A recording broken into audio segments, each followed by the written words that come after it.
C'est l'heure du journal de l'Afrique. Soyez les bienvenus sur France 24. À la une ce soir, la campagne qui bat son plein au Sénégal. Meeting, caravane, slogans de campagne. Les candidats sont sur les starting blocks pour convaincre.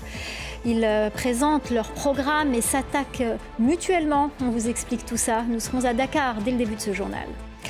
Le cyberharcèlement et la cybercriminalité en République démocratique du Congo. Un réseau de politologues congolais a lancé début mars le Politoscope, un outil de surveillance et de sensibilisation. Reportage à Kinshasa dans un instant.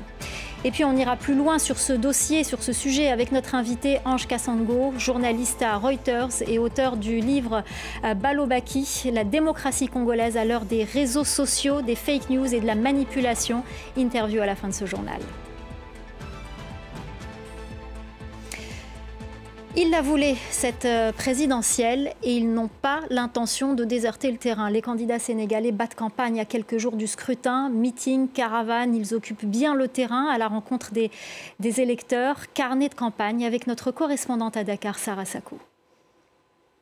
Cap sur les régions pour Déthié Fall après sa tournée dans la grande banlieue de Dakar où il a notamment promis aux habitants de lutter contre les inondations. Serine Mboup est lui à Saint-Louis au nord du pays.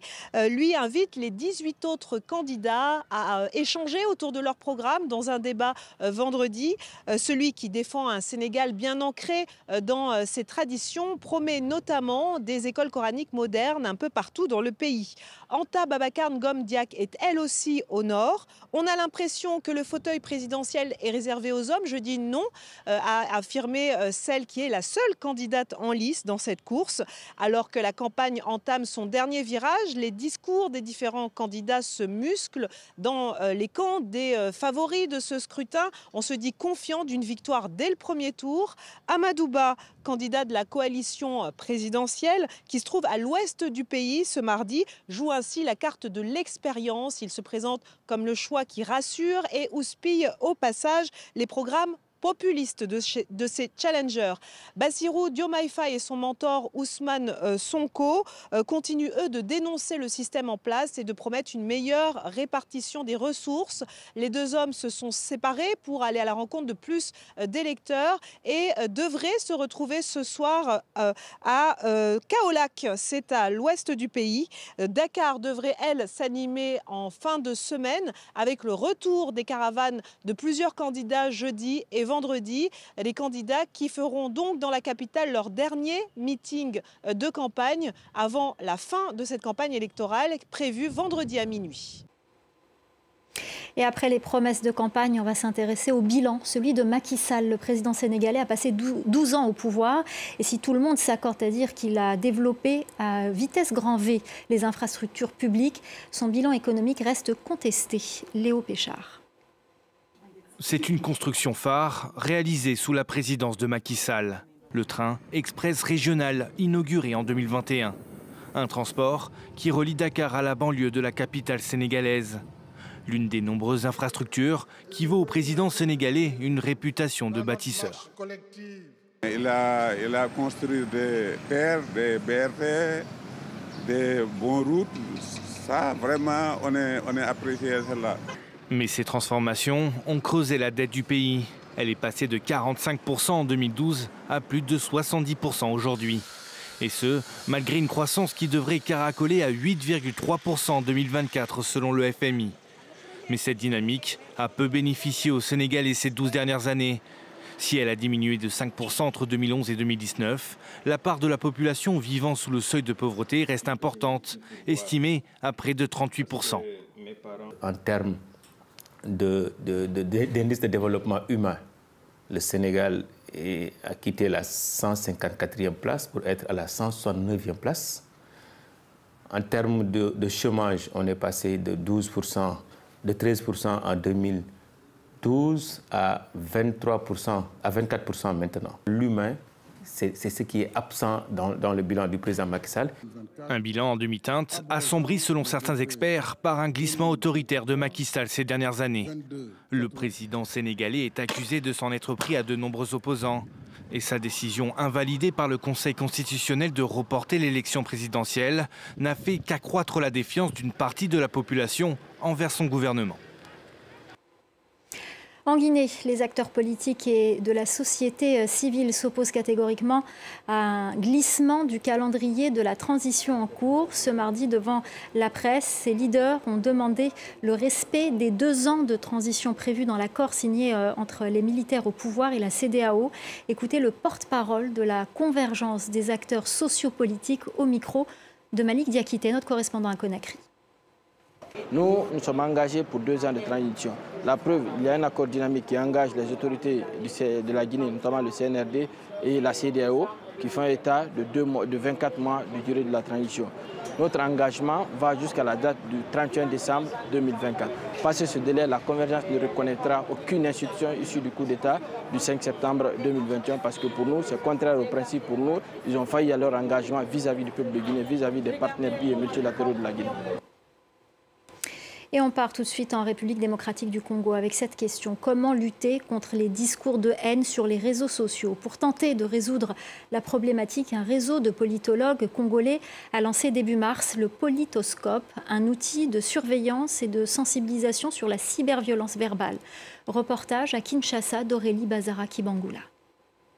En fin de journée, c'est dans son jardin que Marie-Ange Mouchobekwa trouve du réconfort. J'aime m'occuper de mes plantes. Cette ancienne ministre est l'une des femmes congolaises les plus suivies sur les réseaux sociaux, avec plus de 130 000 abonnés. C'est aussi l'une des personnalités les plus harcelées en ligne. Ce sont les insultes qui vont jusqu'à toucher à ma féminité, à mes enfants, à mon mari. On m'a même menacé de mort. Je bloque directement le compte et puis je poursuis mon chemin. En République démocratique du Congo, de plus en plus de voix s'élèvent pour dénoncer la violence des interactions en ligne. Pour tenter d'y faire face, un groupe de politologues a lancé le Politoscope, un outil de surveillance des débats sur les réseaux sociaux. Une idée née après une campagne électorale particulièrement marquée par des discours de haine. Et le discours des acteurs politiques ont clivé davantage le Congolais, la question de congolité, du candidat de l'étranger. Pour les politiques, la page est terminée, mais pour la société, cette violence reste diffuse. Et comment on fait pour essayer de réglementer ça, peut-être du moins de réguler ça, et de ramener les Congolais à les bonnes pratiques, à revenir à une forme de désescalade verbale? Dans cette salle exiguë, 11 analystes tout juste diplômés de sciences politiques ont les yeux rivés sur leurs ordinateurs. Nous avons 1000 comptes Twitter que nous surveillons. Nous avons comme devoir de surveiller le débat, surtout des sujets d'actualité qui fait parler tout le monde. Les discours violents sont catégorisés et répertoriés dans une base de données. Est-ce qu'il s'agit des insultes? Il s'agit des cyberviolences à caractère sexiste? Est-ce qu'il s'agit de stigmatisation ethnique? Un rapport quotidien est ensuite publié. Reste à déterminer si les identités des comptes placés sous surveillance peuvent être rendues publiques ou si elles doivent être floutées. Les initiateurs du projet attendent l'avis des juristes. Ange Kassango est notre invitée ce soir, journaliste à Reuters et fondatrice du site Balobaki Check. Elle a écrit un livre sur la manipulation à travers les réseaux sociaux et les fake news. Bonsoir Ange, merci d'être avec nous. Alors voici votre livre Balobaki, la démocratie congolaise à l'heure des réseaux sociaux, des fake news et de la manipulation. Donc un livre très intéressant où vous revenez sur l'apparition des réseaux sociaux, de leur impact sur la campagne de 2018. Tout d'abord, j'aimerais votre réaction à ce reportage de notre correspondante. Déjà, j'étais très agréablement surprise de voir Marie-Ange Mouchobekwa dans le reportage, parce que c'est vrai que je suis notamment sur Twitter, comment elle réagit et comment elle tient en tête, en fait, à différents trollers sur Twitter qui viennent parfois s'aimer, on va dire, le désordre de l'information. Elle a beaucoup de courage de témoigner comme ça. Elle a beaucoup de courage de témoigner, mais elle le fait déjà sur Twitter. Donc c'est pour ça que c'est impressionnant de voir et surtout encourageant de voir une femme politique dans nos sociétés. Déjà, c'est pas facile pour les femmes de prendre la parole et d'assumer leur point de vue. Et donc, il faut de plus en plus, c'est encourageant de plus en plus de voir les femmes s'assumer comme ça et de tenir tête et ne pas se taire surtout. Alors, que pensez-vous de cette initiative? Est-ce qu'elle peut aider à freiner les violences en ligne?